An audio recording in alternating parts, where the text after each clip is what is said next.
Hi, this is Asrar from Gizmoton, and today we're going to talk about the top 10 things you would want to do once you buy an Oppo device. So, I have the Oppo K3 here. I've been using it for about 2 weeks now. I'm enjoying it, but I think there are some of the things that you would want to do as soon as you buy the device, and that's what we're going to talk about today. So, first things first, if you notice using a Xiaomi phone or an Oppo phone, you would realize that there are a ton of applications that are installed. So there's a lot of bloatware. You get a ton of notifications from random applications. So if you notice there's something from App Market, Web Novel, Browser, all of these have been pushing these notifications out to me. And the notification panel is always cluttered. So how do you go about this, right? So first things first, what we will do is basically uninstall all of the apps that can be uninstalled and you don't really use it on your phone, right? So apps like Daily Hunt, all of these apps which are pre-installed on the phone but you would not be using it should be uninstalled. That way you could save some storage as well. The next thing you would want to do is to manage the notifications of the apps that you would not be using. Honestly, I'm never going to use the Oppo browser, or I would never be using the Oppo App Market as well. So even though they cannot be uninstalled, what I would want to do is to basically remove all of these apps from the notification panel. How can you do that? Is basically go into settings, go into manage notifications, and then select the application and turn off alarm notifications. I do not see the notifications coming from the App Market. So that's how you'll basically go about removing all of these notifications and not let it clutter your notification panel with so many different notifications from, let's say, applications or ads and all of that, right? So that's how we go about doing that. So you're clutter free. One of the other things that I would also recommend doing is not show too many applications on your status bar and also on your lock screen, because the lock screen you could probably show about 2 or 3 applications or notifications from 2 or 3 applications that can actually be visible on. So you don't want it coming from, let's say, phone manager and all of that, and only show important notifications on the lock screen. So what you could do is basically disable applications showing up on lock screen, status bar, and so on and so forth. I hope you've liked the video so far, so don't forget to subscribe and look out for more such content that's coming from us. The next thing you would want to do is basically set up your display the way you would like it.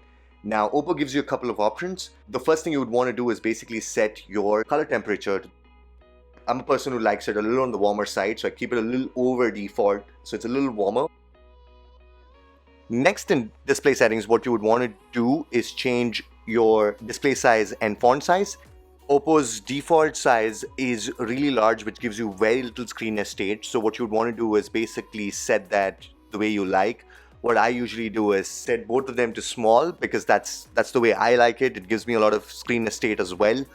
So that's the way I prefer, but you could also check on your end what you would like. But this is another recommended setting that I would put in place.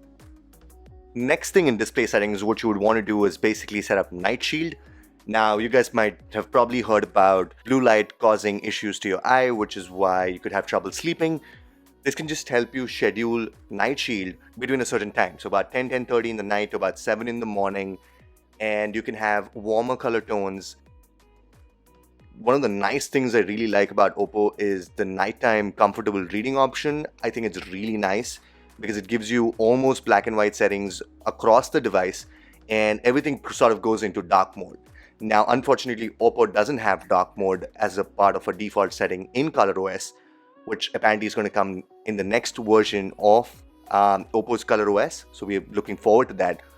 Until then, you can use the nighttime comfortable reading. Obviously, there are going to be no colors then, so you will not see anything, let's say when you access Instagram or YouTube and so on and so forth, so you won't see any colors on it. But I think in case you're trying to read something, it sort of mimics what you would see in an Amazon Kindle, so it's really good for reading in the night and probably in the day as well. Next thing I would recommend to do is use navigation gestures. Oppo has the setting in Convenience Aid to enable navigation keys. It gives you different options, just the way we have it in Pixel devices, or you can just set up gestures. Even with gestures, it gives you multiple options. You can do it like Xiaomi, which is go back from either of the sides and home screen from the bottom, and OnePlus where you have home screen from the bottom and to go back from either of the sides from the bottom of the screen. Now, obviously, I'm a OnePlus user, so I prefer that.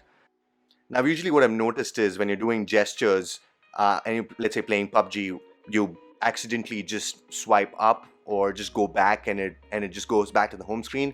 A mistouch prevention mechanism where, let's say if you are in landscape and you try to go back, so it gives you like a small bar where you can actually then swipe up again. So I think that's something that I would recommend enabling as well, because I've accidentally gone back so many times when I was playing on my OnePlus device.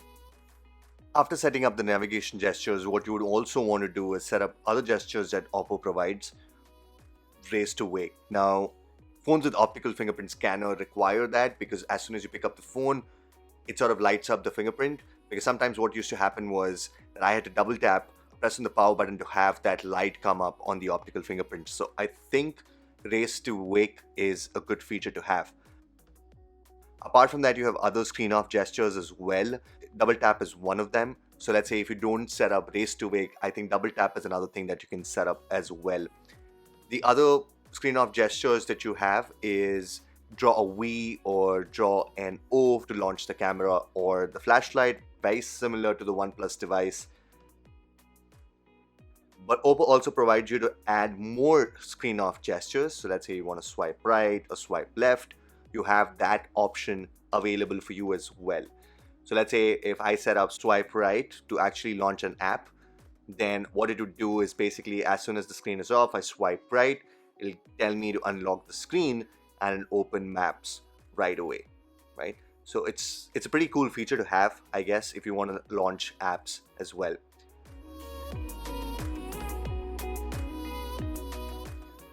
The other thing that you have in gestures and motion settings is to enable smart call gestures. I highly recommend enabling all three. So, you pick up the phone, it's in speaker, you put it on your ear, changes modes to the earpiece, or, even if you're getting a call and you just raise to your ear and you answer the call, right? I would recommend enabling all three. Next thing you can do is actually customize your home screen. I usually prefer vanilla Android launcher, which is why I use something called Launcher. I have another video in which I talk about all of that, so you can actually click on the I button on top to go ahead and watch that as well. But let's say if you're going to use the Oppo's launcher, then you have a couple of settings that you can change. Like, do you want to have a drawer or you don't want to have a drawer and just have all apps on the home screen, just like an iPhone, you can do that. Animation speed. Magazine, on your lock screen, it changes the wallpaper every time. You can do that as well. You have a couple of settings that you can play around with. The theme settings in Oppo, I don't think they're as good as the ones that we have on the Xiaomi phones, because it just gives you the option to change maybe wallpaper, icons, stuff like that. You can't customize a lot of stuff with that. So I think the theme center still requires a lot of work. But if you're someone like me who just uses, let's say, Pixel Launcher, then yeah, I don't think this would make a difference either.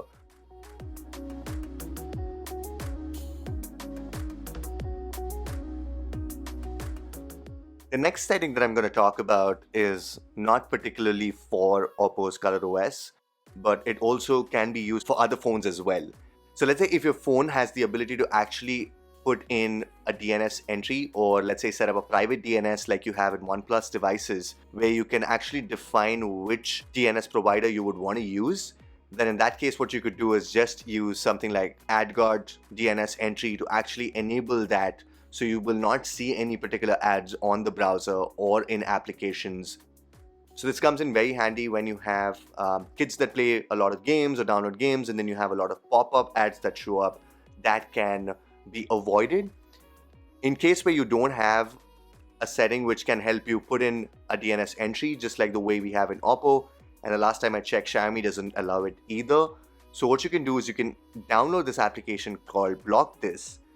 It's an APK that you can download, you can run it on your device, and what it'll do is basically create a VPN in the phone itself, and as soon as you start it and you go in the browser, you will not see any particular ad showing up.